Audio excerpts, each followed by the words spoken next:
ஒரு ஹெல்த்தியான தோசை ரெசிப்பிங்க எப்படி பண்ணுறது பார்க்கலாம் வாங்க. 1/2 டம்ளர் இட்லி அரிசி, 1/2 டம்ளர் வரகரிசி, 1/4 டம்ளர் பச்சைப்பயிறு, 1/2 டம்ளர் கடலைப்பருப்பு, 1/2 டம்ளர் துவரம்பருப்பு, 1/4 டம்ளர் உளுந்து, 1/4 டம்ளர் பச்சை அரிசிங்க. இதனால் கழுவிட்டு 2-3 வாட்டி கழுவிட்டு 5லேருந்து 6 மணி நேரம் வரமிளகாய் 2 வெந்தயம் சேர்த்து ஊற வச்சிடும். ஊற வச்சு தனியாக வேஸ்ட் பண்ணாதீங்க.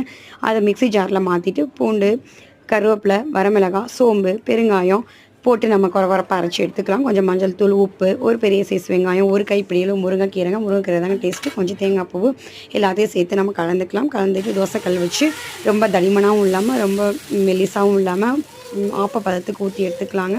வேறு கொஞ்சமாக சுற்றி எண்ணெய் விட்டு 1 சைடு வேகவே மறுபடியும் திருப்பி போட்டுக்கலாம். போட்டதுக்கப்புறம் பார்த்திங்கன்னா அடுப்பை சிம்மில் வச்சுக்கோங்க. அப்போ தாங்க வேகும்.